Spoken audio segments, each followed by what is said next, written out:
Nós estamos hoje aqui em mais um Papo Fácil. Que legal estar presencialmente aqui na IBIS. Já conversei com a Daniela Trinhanes, a questão de 2 anos e meio, um pouquinho antes da pandemia. Foi. Uma satisfação a gente poder estar aqui de novo. Temos uma conversa bem diferente hoje, não é isso, Daniela? Muito obrigado. Imagina, eu que agradeço sua vinda até aqui. Hoje a gente tem sim um assunto bem diferente. A gente está hoje, primeiro, né, gente, desculpa, eu quero pedir desculpas pela minha voz, porque eu tô com um probleminha na corda vocal, então talvez eu fale. Tudo bem. Talvez eu fale falando. Mas a gente vem trazer hoje um assunto que é uma demanda bastante alta dos fornecedores do governo, pelo entendimento, né, do que está acontecendo com o governo, todas as alterações que estão nesse momento acontecendo em termos de tecnologia, em termos de nova lei, e o InClub, que é uma iniciativa da IBIS no sentido de compartilhar informação no mercado, né, trazer um pouco dessa visão de melhores práticas, do que eu posso fazer para auxiliar determinado processo acontecer. O InClub tem essa intenção de aproximar toda a rede, toda a cadeia de abastecimento de mercado público, para conseguir trazer uma melhor forma desses players se comunicarem entre eles. E hoje a gente traz aqui o Renato Fenili, que é uma pessoa muito importante no cenário dessas inovações e alterações, todas as mudanças que estão acontecendo no governo, para falar um pouco sobre a nova lei, para falar sobre o Portal Nacional de Compras Públicas também, que foi uma implementação acontecida há pouco tempo. E a ideia é a gente trocar muita figurinha aqui hoje para tentar esclarecer todas essas dúvidas, né, todos esses anseios dos fornecedores do governo e, por fim, a gente conseguir aproximar o canal governo do canal fornecedor para manter uma comunicação mais fluida na cadeia. Sabe que eu, quando conversei com você a questão de 2 anos e pouco atrás, me chamou muito a atenção esse segmento, né, de compras com o governo. Vocês têm aí todo esse envolvimento com isso. E hoje acho que eu vou aprender um montão, né, porque realmente o Renato é uma pessoa bastante embrenhada no assunto, vamos dizer assim.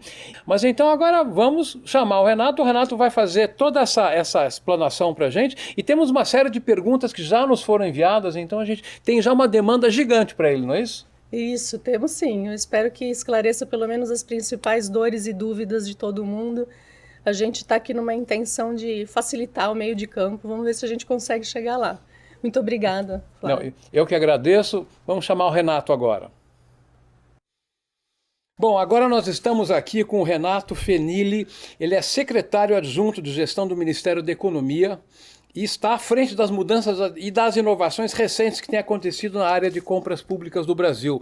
Renato, tantas coisas a Daniela já me falou sobre você, tantas mudanças importantes aconteceram nesses dias, lei, portal. A gente vai precisar conversar muito. Em primeiro lugar, boas-vindas e muito obrigado por a gente estar conversando aqui hoje. Olha, sou eu que agradeço, né? Eu acho que estou sendo muito bem acolhido nessa entrevista. Queria agradecer a IBIS, agradecer a Daniela, agradecer a Gina, que ninguém está vendo, mas elas estão aqui do nosso lado, tá? Estão aqui e eu estou ansioso para começar. Não, perfeito. Olha, tem muita pergunta. Então vamos em frente, vamos começar a bombardear você. Começa. Então vamos lá. Bom, nós vamos falar, como a gente antecipou, basicamente falar da nova lei, que é algo que me parece que há muito tempo está no forno, você até vai contar isso melhor para a gente, e depois do portal. Então vamos começar pela primeira pergunta. Alguns dos pontos mais críticos que vivenciamos no dia a dia diz respeito a informações irreais disponibilizadas pelo órgão. Atas de registro de preços com quantidades que sabemos que o órgão não pode comprar ou consumir, prazo de validade exigido dos produtos quando importados com 80% mínimo. Quais ações podem ser tomadas com relação a isso? Entendemos que a responsabilidade do consumo precisa ser mútua e, se isso não ocorre, causa sérios problemas para o fornecedor. Olha, eu vou direto ao ponto, né? Eu poderia começar essa resposta alongando, mas esse continua sendo um calcanhar de Aquiles.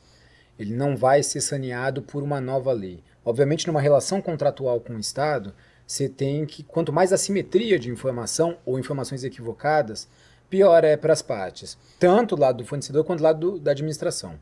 Quando você tem uma assimetria de informação, uma incerteza na demanda, obviamente o preço pode vir a maior, porque o mercado embute a incerteza nesse preço. Da mesma forma, não é, assim, é minimamente sadio para uma empresa que ela vai se preparar, vai ter estoque, vai investir dinheiro, vai mobilizar capital e depois não tenha como escoar para a administração. O que isso pode ser feito? Sinceramente, eu não vejo muita saída para isso nesse momento. O que acontece é que cada órgão, cada entidade compradora é responsável por isso. O que pode se fazer, eventualmente, é quase como se as empresas tivessem um ranking, né, de bons e maus agentes que transacionam com o mercado. Agora, sendo franco, qualquer coisa que eu falar, não, a gente vai sanear isso, vai ter informações mais confiáveis, não tem, porque isso aí está pulverizado. A segurança das informações é de cada entidade compradora, Entendi. não é de um órgão central que vai poder sanear isso daí. Perfeito, não, entendi. Bom, como se dará a suspensão de fornecimento quando o órgão estiver com mais de 60 dias de atraso, obrigação para com o fornecedor, considerando que a NLL se refere apenas à extinção do contrato, o artigo 137, e não menciona a hipótese de suspensão de cumprimento das obrigações, artigo 78, inciso 15 da Lei 866/93. Ainda cabe a suspensão do cumprimento das obrigações sem a extinção do contrato em caso de atraso superior a 2 meses? Na verdade, essa realidade passou a ser 2 meses na nova lei de licitações. É uma cláusula, né, bonitinho, assim, falando em latim, chama exceptio non ad implete contractus, que era de 90 dias. Então, se a administração não honrar o seu compromisso de pagamento, aí você tem ainda, né, que vai ter que continuar prestando a obrigação por 60 dias. E na lei antiga, mas ainda vigente, 866, era de 90 dias. E isso daí trazia um ônus exacerbado para a administração. Eu não vou falar nem só na área médica. A gente tem alguns exemplos que aconteceram, até em Brasília, né, que é onde eu moro, que teve um problema grave aí no GDF, em termos de disponibilidade orçamentária de capital, há alguns anos atrás. E a gente teve empresas de mão de obra terceirizada que ficaram rodando folha de pagamento para até 3 meses. Puxa. E você tem empresas que não têm esse capital de giro, não tem esse capital investido para poder. Então teve empresas de décadas de história que quebraram, né? Então teve uma preocupação, eu estava inclusive na reunião no âmbito, né, dessa arquitetura da lei de diminuir.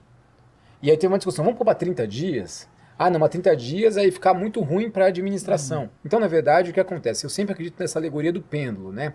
O pêndulo estava muito ruim para o mercado. Gangorra. Pode ser, perfeito. Acho que a tua alegoria é melhor do que a minha. E aí agora teve, mas ainda não está talvez numa coisa ideal. O que de fato tem que acontecer é o Estado ser um bom pagador. Está sendo lançado, talvez nos próximos meses, um painel de ranking de pagamentos, né, de prazos de pagamento pelo governo federal. E isso eu acho que é uma informação essencial para o mercado poder mensurar o risco. No poder federal, no âmbito federal, do Poder Executivo Federal, não tem muito problema de pagamento, de prazos de pagamento. Mas talvez essa não seja a realidade no Brasil todo ainda. Mas, de qualquer forma, a lei já apresenta um avanço, porque o que era 90 passou a 60 dias. A partir disso, né, a empresa pode optar por sair do contrato. Bom, mudanças são sempre complicadas, um setor muito regulado, mas é importante que está caminhando, né? Sim, a gente sempre, assim, eu sempre tento me manter insatisfeito, né? Se eu estiver satisfeito, o negócio tá errado. Então eu espero que a gente consiga avançar nessa temática, assim, um pouco mais. Não, perfeito.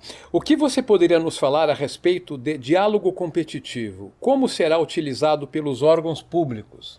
Diálogo competitivo, ele foi totalmente inspirado, ele quase foi introjetado, Ctrl+C, Ctrl+V, da diretiva da União Europeia. E aí pegaram lá, né? Agora eu não vou recordar de cabeça, diretiva lá 14 da União Europeia, e jogaram na nossa lei.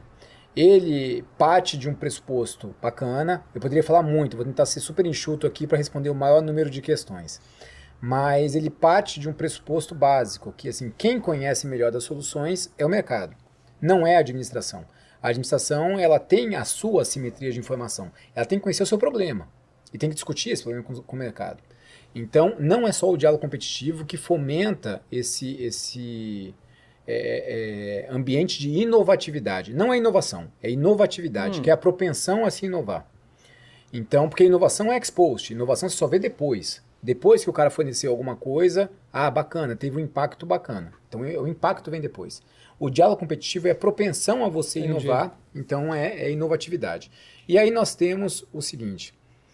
No diálogo competitivo, de uma maneira muito resumida, você faz um edital, quase um chamamento público, e aí vem a empresa e fala assim, eu quero dialogar com a administração, eu tenho um problema de qualquer coisa, assim, eu pago muito energia elétrica, minha conta muito alta, quero discutir com o mercado soluções para isso. E aí você faz um chamamento público e que vem empresas interessadas que tem quase como se fosse uma pré-qualificação. E aí, a partir disso, começa o diálogo. E o diálogo, ele tem que ser regulamentado, mas ele por exemplo assim, o diálogo com a sua empresa, com a sua empresa, com a outra, e vou montando meu Frankenstein. Gostei disso aqui, gostei da ideia aqui, gostei. Agora, depois, posso fazer várias rodadas, eventualmente poderia fazer até um grupo focal, mas talvez não seja o caso. Já sei o que eu quero. Para o diálogo, eu volto para minha casinha de administração e faço um edital, né, já com o objeto que eu quero, porque agora eu sei. Só que só podem participar, depois da rodada competitiva, quem participou do diálogo. Bacana, tudo isso aí é ótimo, eu acho. Mas o problema é que os prazos estão muito dilatados. O diálogo competitivo, quando veio da ideia inicial no projeto de lei, era para objetos acima de 10 milhões de reais. E eu lembro que a gente, como governo, estava numa reunião com o deputado Felipe Rigoni, cara super interessado em inovação. E eu lembro que a gente falou com ele assim, deputado, né, ele estava trabalhando muito na letra da lei, não dá para a gente pegar e tirar essa barreira, por que 10 milhões de reais, tudo? Aí eu lembro que ele falou assim, eu posso? Eu falei, deputado pode, eu que não posso, né? Brinquei assim, ele riu, eu falei assim, então bacana, vamos tirar. E ele sugeriu, naquela reunião, que tirasse a barreira dos 10 milhões. Mas os prazos ficaram para como se um objeto de 10 milhões de reais fosse. Então, tem que olhar o custo processual. Num caminho feliz, entre aspas, o diálogo competitivo demora cerca de 6 meses de fase externa, com 2 editais. Então é um custo processual muito grande para a administração. E eu acho que vai ser usado realmente para objetos muito complexos, quando ele poderia ter o uso mais disseminado. Sabe, é muito interessante você trazer essa tua experiência, né? Acho que o que mais vale nessa nossa conversa, claro, é o seu conhecimento, mas você trazer esses casos, né? Bom, faltam só mais 30 perguntas. Não, tá tranquilo. Bom. Vou ficar magrinho até acabar aqui. Alguma previsão de criação de um canal de comunicação com os licitantes para cadastro ou correção de descritivos do CATMAT? O CATMAT está sendo revisto. O CATMAT, para quem não sabe, é o catálogo de material da plataforma Compras.gov.br. Na verdade, a nova lei ela exige que tenha o CATMAT, como já tem, o CATSE, que é o de serviços, e exige a criação de um novo catálogo que a gente está trabalhando, que é o catálogo de obras. E tem muito problema assim, do CATMAT, porque talvez seja ser disso para todo mundo, mas é que deixou a porteira aberta. Então, de repente, olhavam lá, tem seringa, tem um monte, o cara ia comprar, não vou olhar todas, ele cadastrava mais uma. E cadastrava mais uma. Então ficou poluído ao longo do tempo. Já vi isso. Muito poluído. Ninguém procurava. Isso aconteceu com seringa, com equipo, com curativo, com caneta, com papel, com tudo. Qualquer coisa. Isso tem um monte. Aí chegou um momento e falou assim, não, vamos estancar. Parou, ninguém pode cadastrar mais, só como se, mas não tem como sanear. E agora está sendo feito um tratamento bastante, talvez aí, avançado para tentar sanear essa base. E já teve algumas coisas, né, de segmentação e etc. Quem trabalha nisso daí, a administração pública reclamou demais, porque agora não tem mais item genérico e etc. Então nós esperamos que até o final desse ano a gente consiga sanear muito bem aí a base do CATMAT. Só para vocês terem noção, talvez informação em primeira mão, não há mais item genérico assim, né, do CATMAT, e isso é uma inovação talvez das últimas 2 semanas. Então, acho que essa daí é uma previsão que a gente tem, até poderia falar aqui, não vou me estender muito, mas tem ferramentas de IA que estão agindo para sanear. Não é uma tarefa fácil, e eu posso dizer, historicamente, todo mundo mexeu em tudo que é compra pública, menos no catálogo, que é a base. E a gente está tentando mexer nesse vespeiro. Não, perfeito. Bom, qual será a organização nas fases da licitação a partir de agora? Olha, é uma pergunta ampla, talvez difícil de ser respondida, porque você tem a organização nas fases da licitação, nós temos a nova lei, ela deu muita ênfase ao critério de julgamento de proposta. E você tem as modalidades. Então, a lei, essa nova lei, ela é maximalista, ela é procedimental, ela é operacional. E talvez o que seja mais suscetível ao mercado, que seriam o pregão e a concorrência, você tem no artigo 17, salvo engano, não, mas é o 17 mesmo, todo passo a passo da lei. E de inovação que a gente tem é que agora a lógica do pregão ela é privilegiada, então primeiro você vai olhar as propostas e só do vencedor você vai olhar a habilitação. Essa é a primeira coisa. A outra coisa é que a lei também faz uma homenagem ao governo digital. Então toda licitação agora vai ser eletrônica. Para entrar no passo a passo de cada um, eu prefiro assim, dê uma olhada no artigo 17 da lei, porque a gente tem outras modalidades que tem outra lógica. O diálogo competitivo é uma, o concurso é outra, tá? O leilão é outra. Perfeito. Como ficam as possibilidades de disputa nos pregões eletrônicos de acordo com a nova lei das licitações? As possibilidades de disputa? Sim. Olha, em verdade, a lógica segue a mesma, né? É o menor preço, tá? Vai ganhar quem faz o menor preço. Nós temos aí alguns modos a gente tentar buscar esse menor preço. E sempre que a gente, como SEGES, né, tenta fazer uma arquitetura para conduzir o mercado a ofertar o menor preço, a gente está falando justamente dos modos de disputa. Então, sempre que for pregão, o modo aberto é exigível. O que é o modo aberto? É lance. É o cara dar um lance. Mas você pode fazer algumas combinações. Então, o que se desenha é que nós tenhamos não vai ter um novo decreto do pregão. Isso aí também é uma outra coisa. Não regularemos mais, não faremos regulamentações sobre pregão ou concorrência, porque eles perdem força na nova lei. O que prepondera é uma lógica de menor preço. Então, o que vai ter, sim, é uma regulamentação sobre competições pelo menor preço. Então, é uma lógica que muda no mercado. E aí teremos o quê? O modo de disputa aberto, simples, o cara dá lance, como é hoje. Dá lance, se deu lance, é uma ampulheta, né? Volta 2 minutos, vai indo, teve um lance, volta 2 minutos, até acabar. Tem hoje, como o mercado já sabe, né, o aberto fechado, começa aberto, os melhores passam para o lance final fechado e muito provavelmente deve ter também o fechado aberto. O que é o fechado aberto? Começa todo mundo a dar um lance sigiloso fechado e só os melhores vão poder passar para uma fase aberta. No fundo, as três estratégias tentam abordar uma lógica comportamental do mercado e conduzir que o mercado oferte o menor preço. Ou maior desconto. Eu vou juntar duas questões aqui que elas estão, na minha visão, correlacionadas. Como passam a funcionar as modalidades licitatórias e quais as mudanças quanto aos critérios de julgamento? Bom, eu acho que essa pergunta realmente você juntou bem, né? Como eu disse, a nova lei, ela enfraquece a lógica de modalidade. Por que eu digo isso? Porque ela fala o seguinte, olha, o pregão e a concorrência seguem o rito do artigo 17. Aí você fala, cara, mas por que tem pregão e concorrência no mesmo rito? É um preciosismo, né, aí do legislador de não querer abandonar o pregão, mas não precisaria ter mais pregão, tá? Então, a noção de modalidade perde a força um pouquinho. Mesmo porque, se na legislação antiga, se for pregão, o prazo é de 8 dias. Agora não é mais isso. Se for menor preço, o prazo é de tantos dias. Então, a grande coisa que eu acho que a gente tem que ver, mais do que as modalidades, é sim o critério de julgamento. E a lei elastece isso. Ela absorve não só o menor preço, e aí eu posso dizer, né, um dado, acho que 96%, 97% das estações federais hoje são pregão. Então, assim, o Brasil, ele ficou hipertrofiado ao longo dos anos no menor preço. E é uma reclamação de muitas empresas, que falam assim, cara, é só preço, e cadê? Eu tenho uma tecnologia diferenciada, onde que se vale isso? E aí nós temos uma tentativa da lei de sair dessa ditadura do menor preço apenas, e trazer outras variáveis negociais. E aí nós temos o critério, por exemplo, do maior retorno econômico, nós temos o critério da técnica e preço, e aliada com esse aspecto de diálogo com o mercado, eu entendo, vai demorar um pouco, óbvio, mas que talvez o menor preço deixe de ser a única regra aqui no Brasil. Perfeito.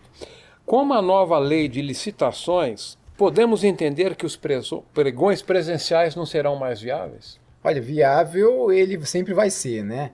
A lei, ela foi talvez sábia nisso, porque ela nunca fechou a porta. Mas ela não diz que o modo, né, o meio eletrônico de compra é o único possível. Ela fala assim, olha, a regra é o eletrônico, mas você pode usar o presencial quando houver uma inviabilidade técnica, eventualmente um município que não tem a inclusão digital, não tem internet direito, se bem que está cada vez mais raro isso aí, graças a Deus.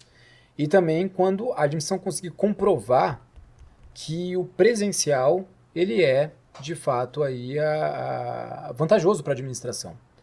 Eu digo claramente, assim, se dependesse de mim, não depende, mas aqui é uma entrevista talvez um pouco pessoal, matava pregão presencial. Matava, assim, porque...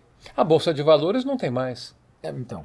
Por exemplo, é outro segmento, eu sei, mas estou fazendo uma analogia. E nesse ponto eu vou realmente me estender um pouquinho, até mesmo porque a gente está falando muito de tecnologia, né, aliada às compras públicas. Eu posso dizer duas coisas. Tem uma linha que defende o pregão presencial ou certames presenciais como um modo de privilegiar a empresa local. Só que o que acontece? Isso aí é realmente falacioso, totalmente falacioso. E por quê?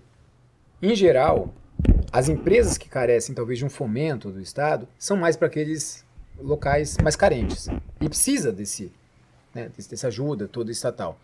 Pegamos 2 municípios, A e B. O A, coitado, é um município menos abastado, tem menos orçamento e etc. Já o B é não. Ele já está com uma saúde econômica melhor. Se eu falo, olha, só a empresa local pode vender para cá, eu crio um protecionismo interno do Estado.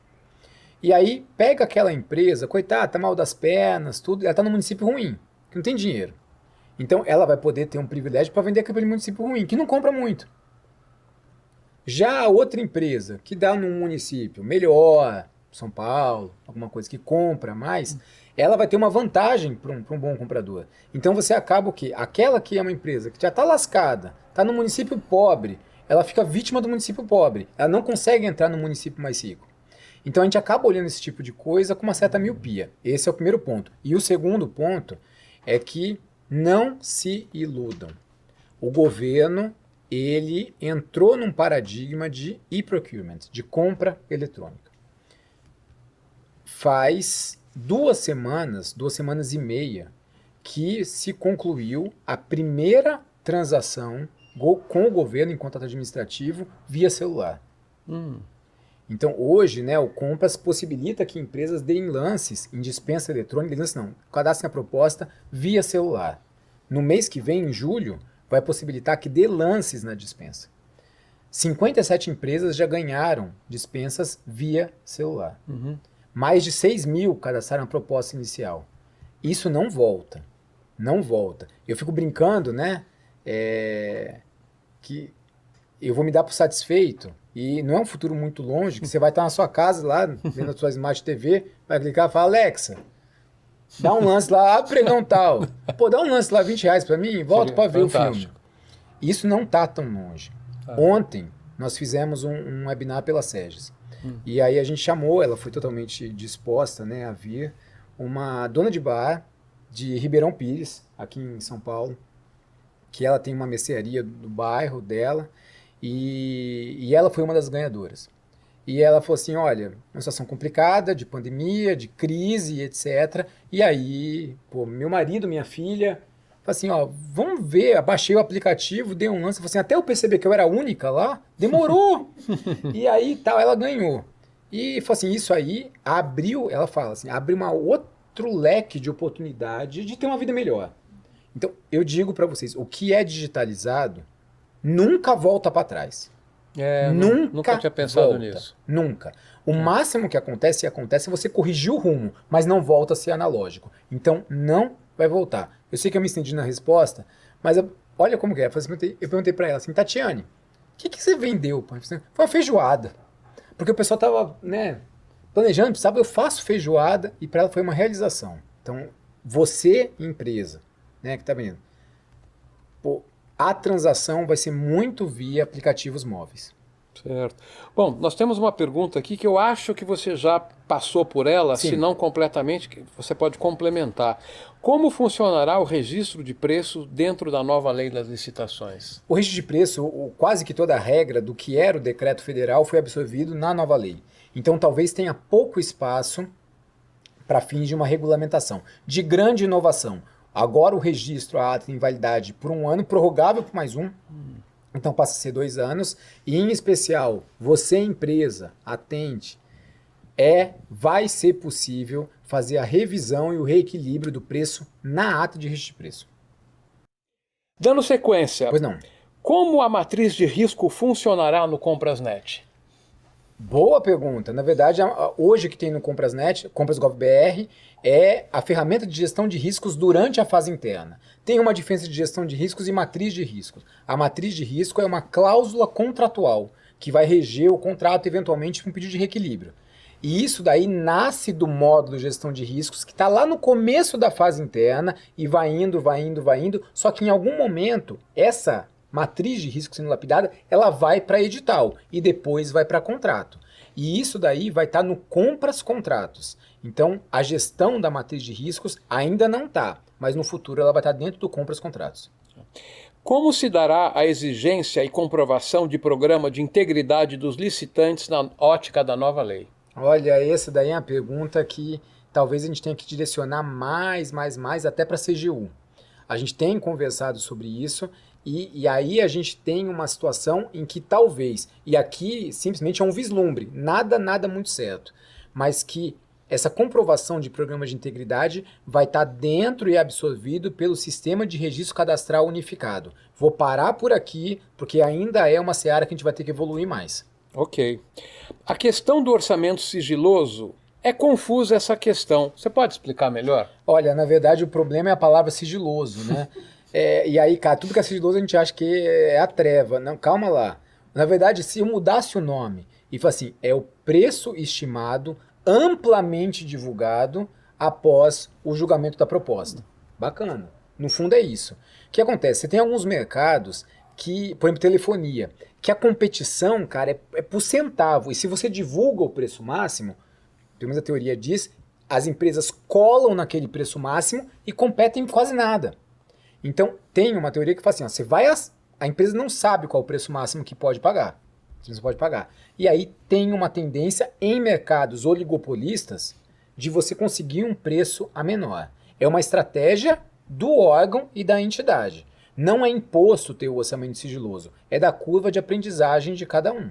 Então, o que vai ter de diferença, na verdade, é que esse preço ele vai ser tornado público antes de começar a negociação. Eu explico. Imagina que você me deu um lance final aí num preço de R$1.000. Só que meu preço máximo era 990.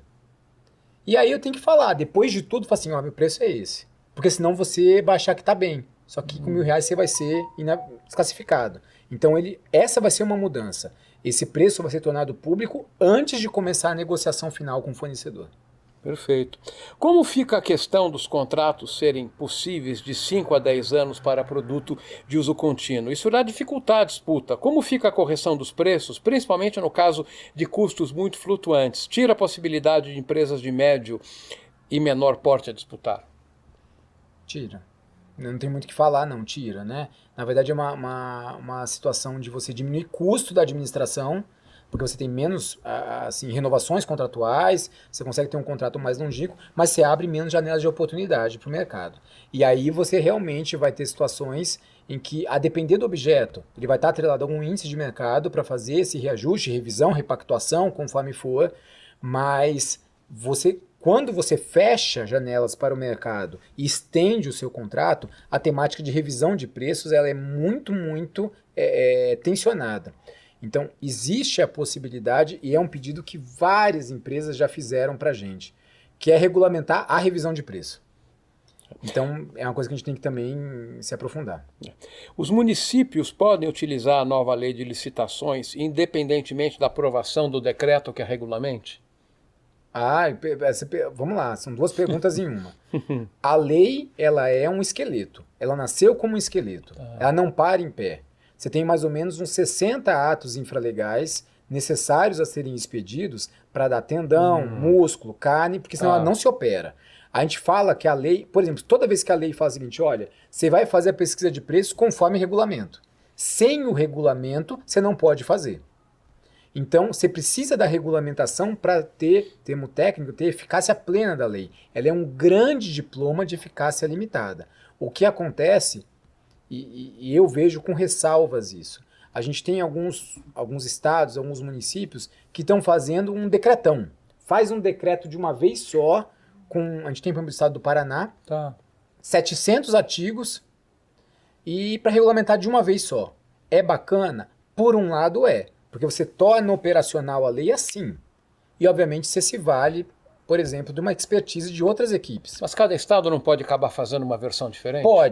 Pode. Mas aí eu posso dizer, é uma tarefa muito complexa. Você vê em cada coisinha a oportunidade de melhorar. Quando você faz um decretão como esse, você ganha em celeridade de colocar a lei para rodar.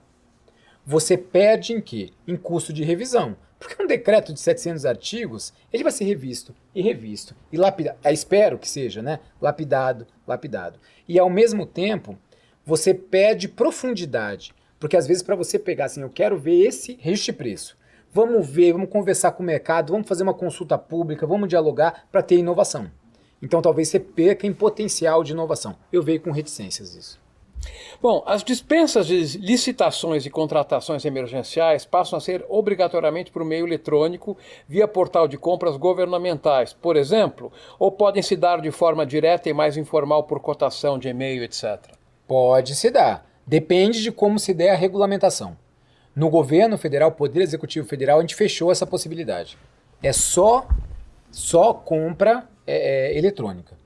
Agora, se o seu estado, se o município, se o Poder Legislativo, o Judiciário, né, outro poder, regulamentar, dizendo o seguinte, pode pegar proposta presencial via e-mail, ir numa loja, pegar proposta, bacana. No Poder Executivo Federal, não. É um sistema de dispensa eletrônica como um leilão. Tudo online. E eu vejo isso aí, de certa forma, a gente tem que começar, mais uma vez eu repiso. Mais uma vez repiso. Compra eletrônica veio para ficar. O Brasil, ele é postulante a subscritor de um acordo global de compra chamado DPA da OMC. E ter compra eletrônica no Brasil é uma condição sine qua non para o Brasil poder ascender ao DPA como subscritor. Então, isso veio para ficar, tá? E é uma mudança que já se concretizou. É um dado que eu repito sempre. Em 2019, nós tínhamos 8 municípios dos 92 do Rio de Janeiro fazendo pregão eletrônico só. Só 8 dos 92.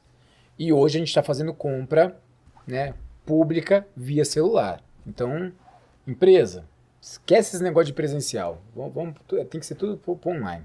Perfeito. Bom, modo randômico para disputa em editais com vários itens. Alguma possibilidade de limitar a abertura para a disputa de 2 em 2 itens, por exemplo?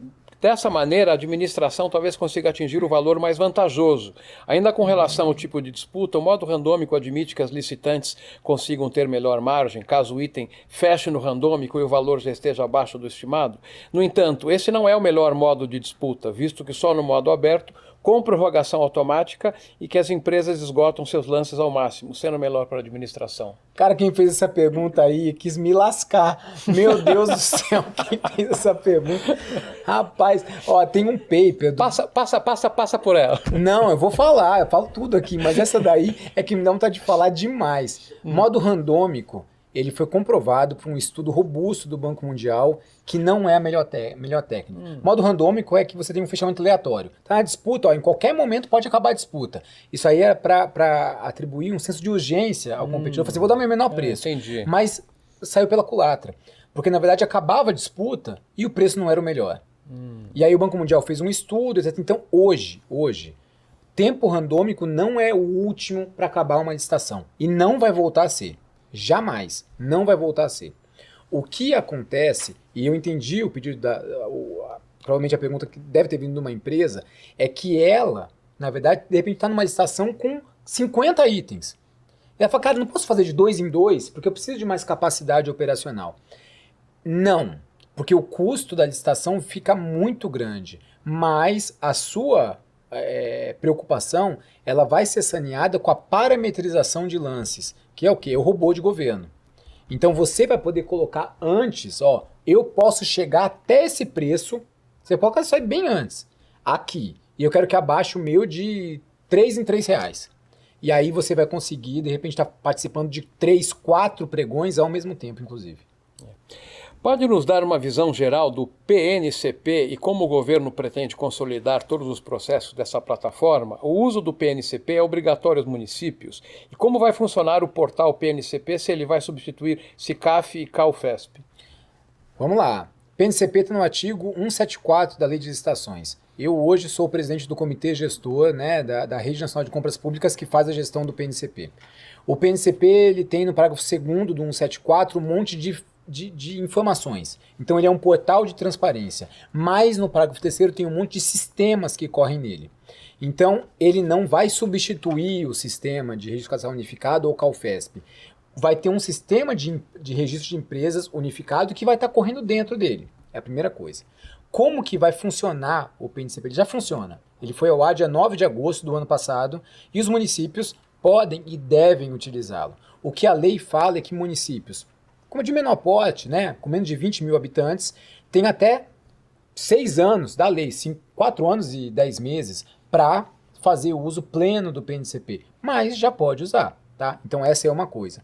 Agora, eu posso dizer, um problema que tem é que o governo, assim, vai ter o PNCP, vai ter um monte de sistema, um monte de ferramenta, faltou só uma coisa, o governo prevê dinheiro para isso. Então, hoje, o custo anual de sustentação do PNCP, sustentação, não é desenvolvimento, é 3 milhões de reais ano, com o CEPRA. E, poxa, ninguém viu de onde sai esse orçamento. Então, hoje, por mais que tenha evoluído, a gente está faceando essa dificuldade de ter recurso para o desenvolvimento do PNCP. Quais entes precisam disponibilizar seus planos de contratações anuais no PNCP? Aqueles entes que, né, na esfera dos quais houve a regulamentação para isso. O plano de contratação ele é facultativo pela nova lei, mas, por exemplo, no Poder Executivo Federal a gente disse, aqui é obrigatório. No âmbito em que fala assim, aqui tem que ter, aí tem que ir para o PNCP. Cada ente licitador define se os lances serão unitários ou globais, e como muitas vezes essa informação não fica clara, isso faz com que algumas propostas sejam desclassificadas por erro de cadastramento. Qual a possibilidade de uma padronização do sistema por preço unitário, por exemplo? Nenhuma, isso é de cada órgão. Mas existe a possibilidade do próprio licitante, num prazo exíguo após dar o lance, ele mesmo apagar a sua proposta. E isso a gente está indo ver se é essa linha. Como os órgãos públicos pretendem fazer a consulta de preços dentro do novo portal? E aí o que acontece, né? Tem um projeto de lei na Câmara. Por quê? Pô, cara, cada pergunta você vai... Parabéns pra essa galera, viu? Aqui eu tô ficando... eu já pedi uns 800 gramas até acabar aqui, mas chega num quilo. Eu acho que você está sentindo um pouco do que sente um ministro ao ser abatinado pelo Congresso. Não, mas tá de boa. Então, se é isso, eu tô de boa. Tô facinho. Olha só. Se você... talvez uma resposta um pouquinho mais detida. Se olharem a lei, ela fala assim, no PNCP vai ter um sistema de planejamento, um sistema de seleção do fornecedor e um sistema de gestão contratual compartilhada com a sociedade, fiscalização. Só que ele não fala que sistema que é esse. É o quê? É a BEC? É o Compras? É um novo sistema? Então a gente teve um diálogo junto com o parlamento, que o parlamento está discutindo um PL chamado 249. Para dizer, cara, vamos lá, assim, vamos definir o que é isso. E aí está se encaminhando para esses sistemas do PNCP serem os federais. Nada obsta que você vai ter outros sistemas convivendo, mas no PNCP vai ter lá o Compras. Mas pode ter outros, N outros, privados e públicos. E aí você vai ter, então, assim, qual que vai ser a ferramenta de busca de preço no PNCP. Se preponderar essa visão, vai ser a ferramenta do Compras. Mas hoje não pode ser, porque o portal de compras públicas, ele é nacional, ele não é federal. Então, se a gente hoje decidir, não, vai ser a ferramenta federal, a gente está ferindo o pacto federativo. A gente não pode fazer isso aí. O portal é nacional. Com relação ao login e senha do novo Gov, atrelado ao CPF do colaborador, a senha em questão é a mesma para todos os app Gov, inclusive de uso pessoal do colaborador, CTPSM, por exemplo, o que coloca em risco os seus dados. O ideal não seria misturarmos CPF com CNPJ? Alguma possibilidade de revisão desse processo? Além disso, alguma possibilidade de mantermos mais um ADM do portal para evitarmos a dependência desse colaborador, visto que apenas ele pode fazer as alterações ou inclusões informações necessárias, no caso de um desligamento, isso pode se tornar um problema, visto que o atendimento pelo portal não pode não ser tão rápido. 2 perguntas aí, 2 ou 3 ou 4, você juntou umas 4 aí, né? Jesus amado. Vamos lá. Tem mais de um ADM, eu gostei, tá? A gente tem situações de administradores que faleceram e etc. Então tem mais de um ADM, eu gostei. Dados pessoais de CPF. O CPF não aparece nessa situação, tá? É uma coisa interna. E eu acho que tá tendo uma confusão, talvez mais atual, entre LGPD, LAI, Lei de Acesso à Informação, e compras. A LGPD, ela não estatuiu nenhuma hipótese de sigilo a mais em dados. Isso é muito... Ninguém está discutindo isso. Os dados de licitação são públicos, tá? E a gente tem que ver só. Por exemplo, o CPF do cara num cadastro está indo para todo mundo? Não está indo para todo mundo. Não está indo para todo mundo, tá?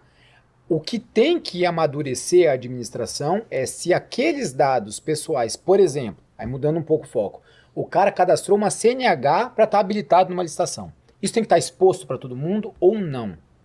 Porque ele é público, esse dado é público, está na lei, está na lei de licitações e está na LAI. Agora, a gente tem que ter essa razoabilidade de ver. Eu não vou, né, pegar um dado, o endereço do cara é necessário? Não é. Então, aí ele não precisa estar sendo divulgado.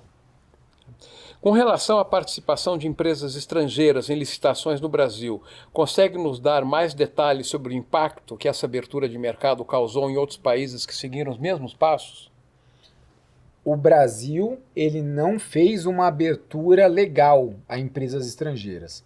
Em verdade, no Brasil, nunca houve a vedação à participação de empresas estrangeiras. Esse é um primeiro ponto. E aí, o que houve, na verdade, é que no ano passado possibilitou-se que empresas estrangeiras que não têm CNPJ, elas pudessem se cadastrar no SICAF. Ainda não teve essa abertura, porque hoje, né, o Compras, ele não tem tradução para o inglês, ele não tem tradução para o espanhol, e ele não possibilita cotação em moeda estrangeira. Então a gente tem talvez no total aí umas 100 e tantas empresas cadastradas, ainda é pouco volume. Talvez na área de saúde a gente tenha realmente players fora do Brasil e isso seja algo de relevo. Hoje não houve essa abertura, mas haverá. Haverá. Por quê? Porque, de novo, o Brasil ele é postulante a subscritor ao DPA. E o Brasil acabou de fechar, faz alguns meses, um acordo Brasil-Chile de compras governamentais.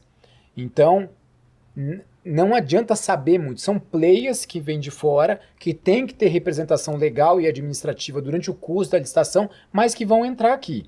O que precisa, em verdade, é a gente, na verdade, deve ser por lei, pensar melhor em como equalizar as propostas. Porque quem fez essa pergunta vai entender o que eu estou falando. Você faz uma equalização tributária fake só para julgar a proposta, que são os gravames. Porque só numa empresa interna que você vai ter ICMS, você vai ter... As empresas de fora não incidem isso. Então você equaliza simplesmente como fake. Mas depois, quando ela fornece, a União não tem que pagar esse tipo de coisa. Então, realmente, elas têm talvez uma margem competitiva maior. Tá. Nós temos um pouco mais de 6, 7 minutos para 4 perguntas. Então, vamos conseguir. Acho que vamos conseguir. A pergunta agora é sobre a complexidade do financiamento da saúde brasileira. Temática de acesso e estratégica. Imagina um produto que, sendo comercializado, ele reduziria os valores de internação. Mas o órgão que compra o produto não é o mesmo que cuida das contas da internação. Hoje não há uma visão integrada pensando em financiamento geral da saúde. Isso seria endereçado em algum momento? Muito interessante essa pergunta. Demais, demais. A gente faz aqui uma virada de 180 graus, né? Na temática. Financiamento de saúde, de coisa de saúde, obviamente é uma política do Ministério da Saúde, né? E quando a gente vai falar, né, dessa situação de quem compra, né, um insumo, eventualmente não está, né, aplicando isso aí na ponta, obviamente isso aí vai ter que provavelmente ter regulamentos internos. Não estou enrolando não, né? É uma coisa que até me tirou um pouquinho do norte que a gente estava. Mas isso aí realmente é uma política de estratégia de saúde. O que acontece, na verdade, é que a gente tem que ver se todos os postos... Quando a gente fala de FNS e etc., você está falando muito de repasse, né, do nível federal para a execução da política pública na ponta. Então, isso entra numa temática de muita assimetria de informação, que é aí via transferências da União. Deixa eu só fazer uma coisa bem clara aqui. Talvez, né, a gente tem que começar a repensar alguns modelos nisso daí. De se transfere o recurso via FNS e executa na ponta, se já faz uma contratação centralizada e repassa o insumo. Mas, de novo, é uma pergunta tão densa, que eu não vou não vou ingressar numa discussão que vai acabar sendo muito superficial no tempo que eu tenho. Quem sabe numa próxima ocasião. Renato, foi uma satisfação realmente conhecer você. Você tem uma fluência, uma facilidade para falar de um assunto que é difícil, as pessoas acham árido isso, mas é uma coisa que acaba sendo muito importante. Aliás, tem aqui o seu livro, né? Fala 30 segundos sobre o seu livro. Olha, na verdade é meu livro e da Andréa, né? Espero que a Andréa esteja vendo essa entrevista aí depois. Foi uma obra, na verdade é uma trilogia, esse aqui é o volume 1 só da trilogia. O 2 está no forno, né? O 3 deve sair até o final desse ano também. E foi 1 ano e pouco de todo dia escrevendo. Muita discussão com a Andréa, muita discussão mesmo. E, bom, na minha visão, é talvez um divisor de águas na temática. Não vou falar muito mais nisso, não. Bom, quem quiser, já mostrei na edição do vídeo, eu vou colocar ele em tamanho grande, a pessoa vai atrás. Olha, quero te agradecer demais. Esse foi um papo fácil, extremamente diferente, super denso, consistente. Espero que a gente possa ter a oportunidade de voltar a nos falar numa próxima ocasião. Eu que agradeço muito o modo como eu fui acolhido aqui mais uma vez. Agradeço seu interesse pela matéria. Eu acho que você deve ter estudado horrores, porque eu não sabia nem, no começo, não sabia nem o que perguntar. Então, acho que parabéns também por toda a sua dedicação à temática. E eu queria deixar aqui meus mais sinceros elogios e agradecimentos aqui, né? Estão ali, a ó. Daniela e a Gina, que já são pessoas que eu admiro muito, e em especial pelo trabalho que fazem aqui na IBS. Perfeito, fantástico. Esse foi mais um Papo Fácil aqui com Renato Fenili, secretário adjunto de gestão do Ministério da Economia. Super obrigado e até uma próxima ocasião. Até Valeu, lá. meu irmão! Uhul! Obrigado, viu?